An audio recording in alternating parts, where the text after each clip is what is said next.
And how are you today, everybody? Isaac Brendel with a tribute to the Mad Dog, Chris Russo, alongside my co-host William Cunningham and Ben. What's your last name again? Rikosh, I'm happy to be here, Isaac. Thank you for having me. Yeah, absolutely. So today we'll be talking about the NBA, and the NBA, and some people call it a hack league, some people love it, and there's not too much in between, but we're talking about our picks for the finals today. Now, I'm just going to throw out some teams from the East that I think have no chance of going there. I think the Boston Celtics are as soft as Charmin. I really do. I think they're terrible. I think Jason Tatum last year getting poked in the eye and missing a game. Thoughts and prayers to his friends and family. Guy got poked in the eye. This guy is just too soft for me. I think he's got to step it up. I think he's not talked about enough in the problems that the Celtics had in 2019 in the locker room. Now, that was all blamed on Kyrie Irving, but I think Marcus Smart, I think Jason Tatum had something to do with that. So there's no chance there. My pick out of the East is the Brooklyn Nets. I don't see anyone that's able to take the Nets, and beat the Nets, because, look, the Nets, to beat them, you have to score about 135 points a game. Can the Bucks do that? No, probably not. Maybe they could do it one game. Maybe they win one or two games in the series, but they can't do that nightly. Who do you have coming out of the West? That's a good question. I think that I have the Lakers coming out of the West. They have so much star power in Russell Westbrook, LeBron James, Anthony Davis that I don't think it'll matter. I don't think the spacing, all of these problems that have been discussed, I don't think that'll matter in terms of the Lakers. So I think that they're the clear favorite to come out of the West. Well, I'm going to hold your horses there, Ben, because while the Lakers do have incredible star power, let's not forget what the Phoenix Suns have done last season. Of course, they locked up Chris Paul to a nice 3-year contract. He's going to be back with them, hopefully set to improve. The main piece I would love to see improve, though, is DeAndre Ayton. He took a huge step forward with Chris Paul this season.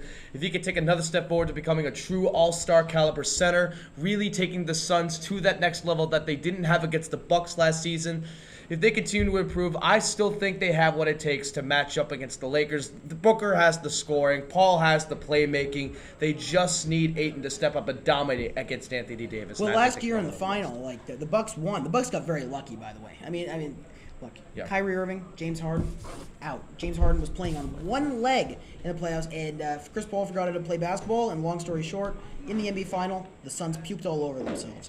Now, we do have some breaking news. The Blazers have traded Damian Lillard to the Bucks for Jrue Holiday, 3 first-round picks, and Brook Lopez. Whoa. Wow. Blockbuster. What do you think of this trade, William? I mean, I'm going to be honest. On paper, this sounds like a great trade because you do get the best point guard in the NBA. Yes, I said Dame's better than Steph. And he is. Have you seen how he's played in the playoffs, particularly his clutchness, the 50-point performance he had against Denver, even though it was wasted to a loss? He is the best point guard in the league. But honestly, I don't like this trade because you have to realize who you gave up. You gave up a guy who can also come up at the clutch in Jrue Holiday, who is a big part of that championship team. And also, you give up a lot of defense. A couple years ago, Holiday was a member of the All-NBA defensive first team. Lillard not known so much for his defense. Obviously, Brook Lopez, one of the few pieces to their front court that they have surrounding Giannis there. Who's going to play the 5? I mean, unless you can get a couple of draft picks, G Leaguers. Obviously, Robin Lopez is gone, so it's not like you can play him there. But I mean, what's the depth going to be for the Bucks? I mean, most of it was kind of usurped when they traded for Jrue Holiday. Not to mention that they lost P.J. Tucker this offseason. Me personally, I just don't see this working out. It's not going to work out. There's no chance it works out. The Bucks, look, they got lucky just getting their title. I don't get greedy here, and don't set your expectations too high. If you're a Milwaukee sports fan, your expectations should actually be low. Now, what do you think of this deal? Is it an overpay?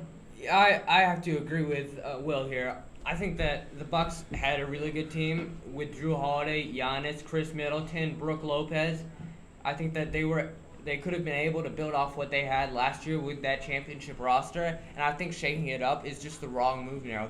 They have the good momentum going into this season, and I don't think that this was necessary. Remind me why they didn't give up Middleton in this deal, if anyone except for Holiday, because Holiday has the defense and the same clutchness as Middleton. But also, let's say, wait, first of all, how many first-round picks they gave up in that trade? It says here that they gave up 3 first-round picks, plus Jrue Holiday, plus Brook Lopez.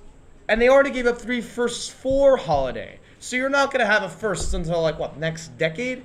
I mean, you have just literally usurped the entire future for this organization, resting on 2 guys Well, obviously, Giannis, he may deal with a couple of injuries. Bear in mind, he did suffer an injury back in the playoffs and it almost held him back from winning a championship.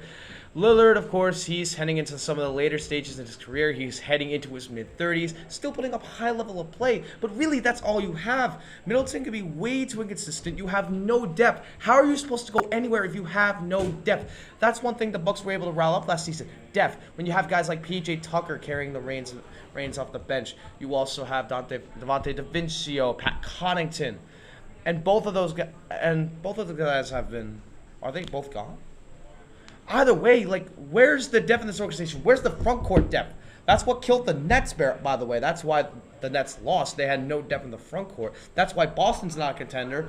It's going to be the same thing with Milwaukee. Well, the Nets, the guys in the front court, they forgot to play basketball. DeAndre Jordan's washed up. Now, the East is intriguing, but that's it for us today.